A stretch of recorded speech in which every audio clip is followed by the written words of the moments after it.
All right, so let's get into the dailies for today. You want to start with the daily graphic? Yes. So on the front page of the daily graphic, we have some interesting headlines here. I'm going to start with the big one. Energy transition. We won't stop oil exploitation. And that's by the Minister of Energy, Dr. Matthew Opoku Prempeh. Until the oil finishes. Yeah. Don't say that. Don't say it like that. No, you see, let's be real here. You know, in his lifetime, there'll be oil. But oil will finish. It's a finite product. Well, yeah, that's true. You don't have oil forever, right? Yeah. That's why some countries have decided that the only thing that will not finish in this world is human beings. So let's rather focus our money making around human beings, not raw material on the earth. Yeah. All right, so 11.6 billion Ghana cedis allocated to settle contractors' arrears. Safety of pre-tertiary students. I think this one's very important. Sexual harassment policy in full force. And Ghana records trade surplus from 2.3 billion Ghana cedis deficit to 2.4 billion Ghana cedis. And that's what we have on the front page of the daily graphic. All right, now the front page of the Chronicle has some interesting headlines and some interesting pictures.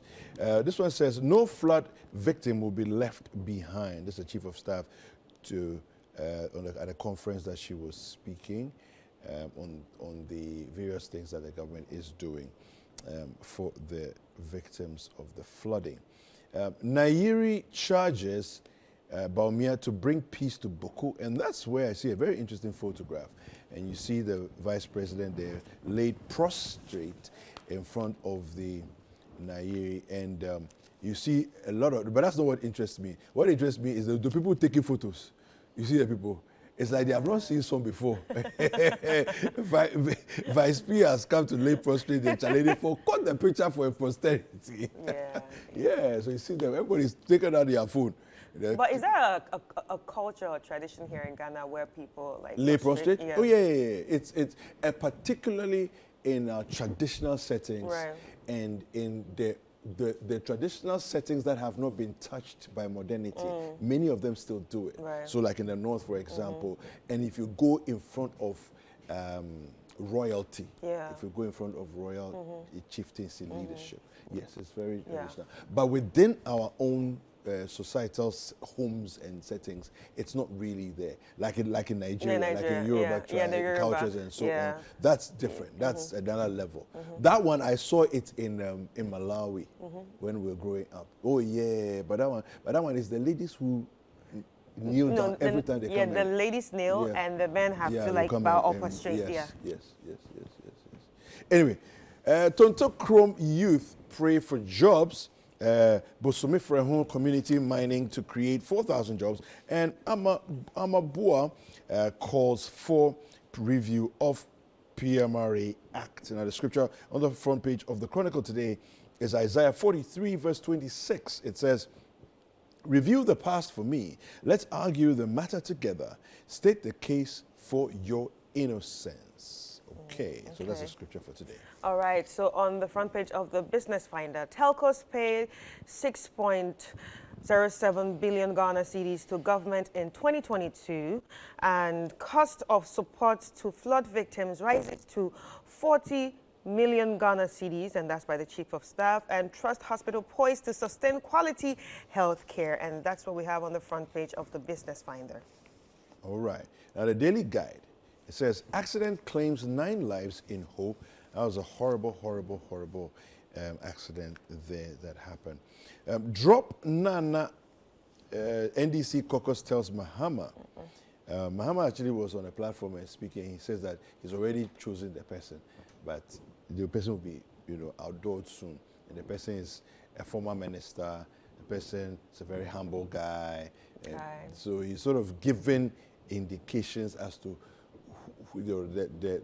the characteristics. No, what? It would actually be very good to see a woman be vice president. Well, he's made inferences that is a man. Well, that's exactly what I'm saying. So it would have been nice for it to be a woman, because we're all talking about inclusion right now in the world. Right? And a government that is is inclusive seems to be powerful, and everybody seems to have eye on it, especially from the international side of things. Yeah, well, coup protests face judgment January 2024. Government reintroduces visa on arrival. Yeah. Okay. And Baumia and Skin Unity Chief. Yes, he's known as the Konokon Wulewura. Konokon Wulewura.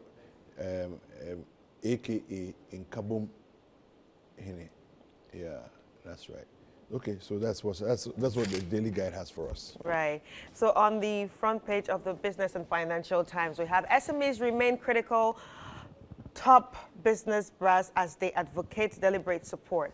And Customs seizes illicit tobacco worth 7.95 million Ghana cedis in crackdown on smuggling. And primary balance as fiscal anchor, a soft target and retrogressive step. And Treasury's appetite could limit 2024 yield correction. Businesses urged to brace for 2024. All right, some Citi News stories. We have citinewsroom.com.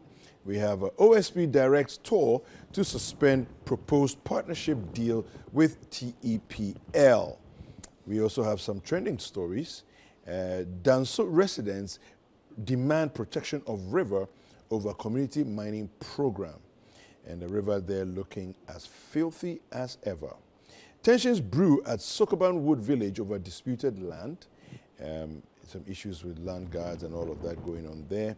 Reconsider decision on importation of tripe, other products. Guta tells government.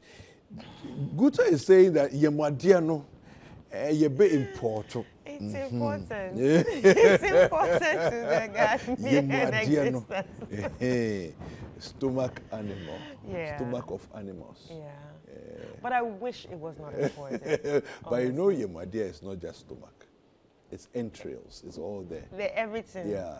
Offal, tripe, all It's just of the that. everything that makes the soup sweet. Yeah. There's something called roundabout. You know roundabout. Ah.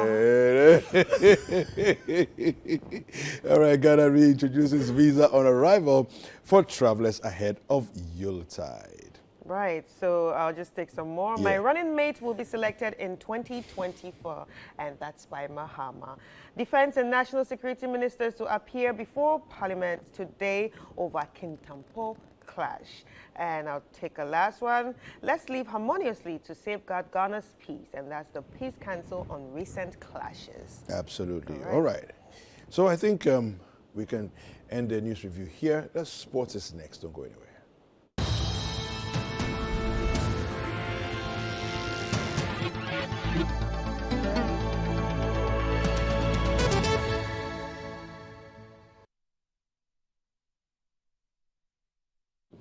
All right, now on the sporting front, we have some news from the Black Stars. Former Black Stars goalie Abubakar Damba has questioned the motivation of the Black Stars players following their loss to Comoros in the World Cup qualifiers. Black Stars occupy fourth in the group standings with 3 points behind Madagascar, Mali, and Comoros, heading into the next set of qualifiers in June 2024. Now, Damba spoke to Citi Sports in an exclusive interview and said some of the players were not committed to the team. Maybe that's where the problem is. Right, now we have some CAF Women's Champions League stories. Comfort Yeboah of Ampem Dakwa has been included in the CAF Women's Champions League Best 11 following her exploits in the just-ended tournament. Now, the Ghanaian left-back starred in Ampem Dakwa's historic win against 2022 champions AS FAR of Morocco in the group stage. Now, Yeboah is joined in the team by Jennifer Usua, who was also brilliant for Ampem Dakwa throughout the tournament. And the other members of the the tournament's best team are from Mamelodi Sundowns, AS FAR, and SC Casablanca. So it's good to see that some women from Ghana have also been recognized in the tournament's best 11. All right, so that's where we end sports this morning.